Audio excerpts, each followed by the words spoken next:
आते जाते हुए काफिलों को लूटते थे।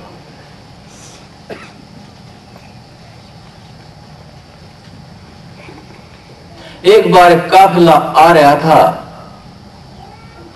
जब उसको लूटने लगा तो उसके अंदर एक आदमी बैठा हुआ था। जब पर्दा हटाया तो वो नमाज पढ़ रहा होता है। अनजाने में उसके साथ दुर्व्यवहार हुआ तो आदमी टस से मस नहीं हुआ, वो अपना काम करता रहा, नमाज पढ़ता रहा, अपनी प्रार्थना में मशगूल रहा। उस डाकू का हृदय पसीज जाता है कि तेरे से गुनाह हो गया, गलती हो गई।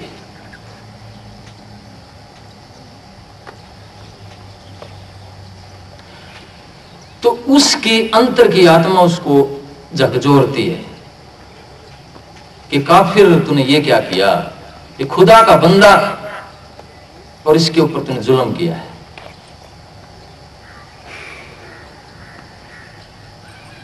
उसकी आत्मा जागती है।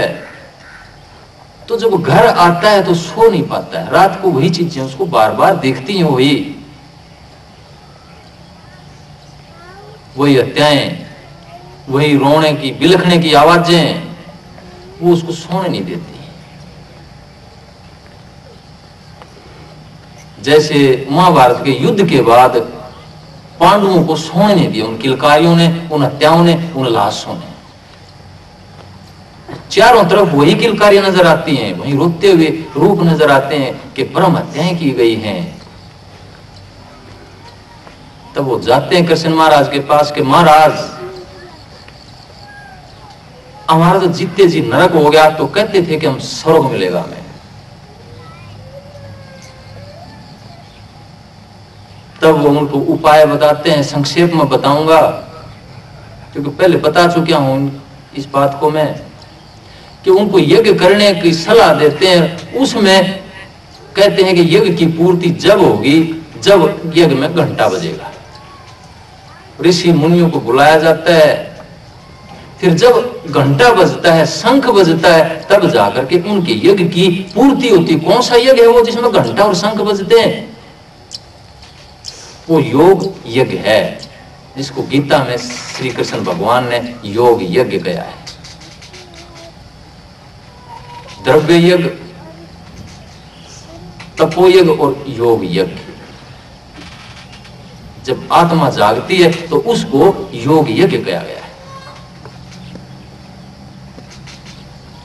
तो जब अंतर का घंटा बजता है, जब ध्यान में जाते हो आप, तो घंटे और शंख की सुनते हैं आप। ये बाहर का घंटा बजाते हैं, ये बाहर का मंदिर है,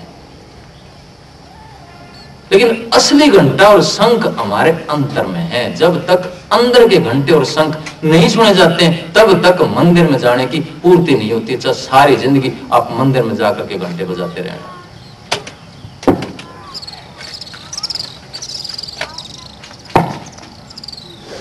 ऋषि महात्माओं ने बाहर के ज्योति जलाना, घंटा बजाना, शंख बजाना इसलिए रखा था कि सांसारिक जीव कमजोर हैं, ये अंतर में नहीं जा सकते। इसलिए बाहर की झलक देख करके, इस छाया रूप को देख करके शायद अंतर में चले जाएं और अंतर का, उस ब्रह्म रूप का, उस घंटे का आवाज सुन पाएंगे, उस ब्रह्म ज्योति का दर्शन कर पाएं। लेकिन हम सारी जिंदगी बाहर के दर्शन में रह जाते हैं। तो अंतर का घंटा जब बजता है तब जाकर के योग यज्ञ बनता है। अंतर का जब शंख सुनते हैं, बीन बांसुरी सुनते हैं, तब जाकर के अंतर का योग यज्ञ की पूर्ति होने लगती है। तो जो हजरत साहब थे, हजरत साहब तो पहले डाकू थे, वो लूटते हैं, लेकिन घर जाते हैं सो नहीं पाते, जैसे पांडवों के साथ हुआ। क्योंकि पाप आदमी करता है तो उसको सोने नहीं देता। वो कितना ही छुपा लें आप, आपको बेचैन रखता है वो।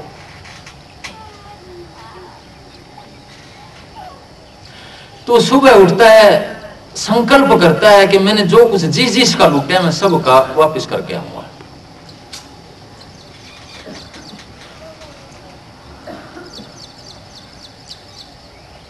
तो वापस करता है, वो घूमता है, पूछता है भाई किस किस का मैंने लूटा है, उनका जितना भी उसके पास माल होता है सारा लुटा देता है। लुटा क्या देता है? वापस कर देता है।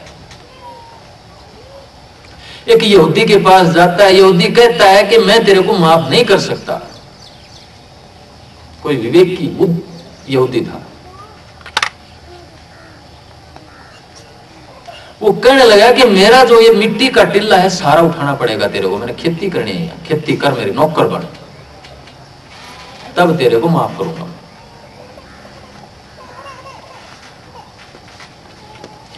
तो वो जब रात को लगता है तो तूफान आता है, उस सारे टिल्ले को उड़ा के ले जाता है, उसका काम बन जाता है।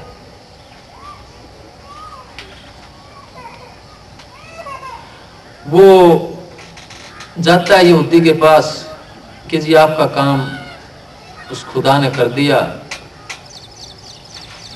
वो लगता है कुछ दिन उस टिल्ले को साफ करते करते वो जो बेसहाय हो जाता है कि एक आदमी इतना बड़ा टिल्ला, इतने बड़े खेत, वो ऐसा हो जाता, पड़ जाता, उस खुदा से प्रार्थना करता है। जब प्रार्थना बनती है तो खुदा फिर मदद करता है। तो तूफान आ जाता है रात को, और तूफान आता है तो उस टिल्ले को उड़ा के ले जाता है।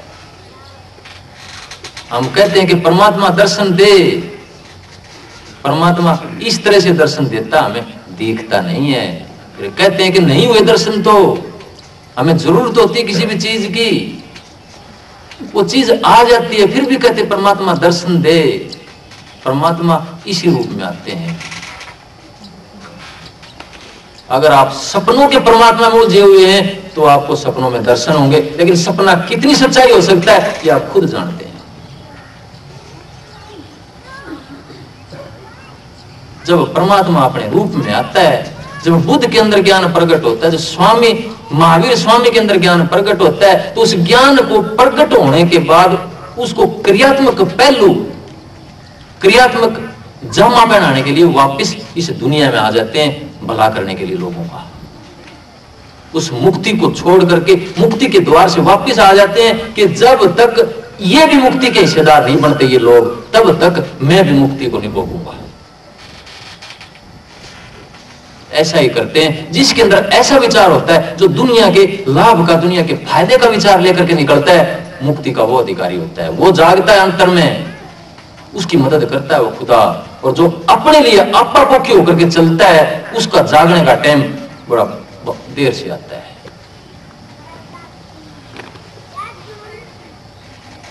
इसलिए उस डाकू के अंदर संस्कार था, लेकिन परिस्थितियां ऐसी हुई कि वो डाकू बन चुके हैं। अजामेल के अंदर संस्कार था, परिस्थितियां ऐसी हुई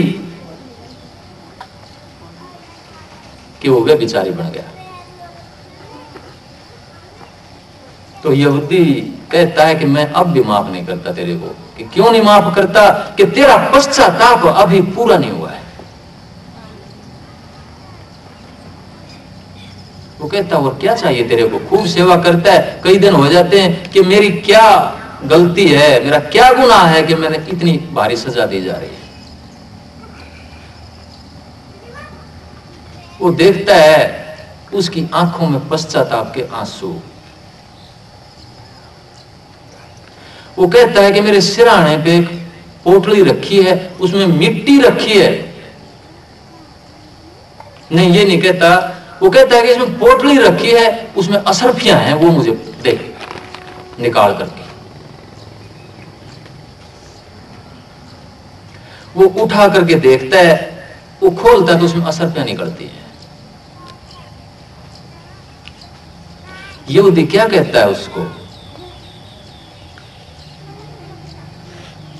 उस डाकू को, चोर को क्या कहता है कि इस पोटली में मिट्टी थी,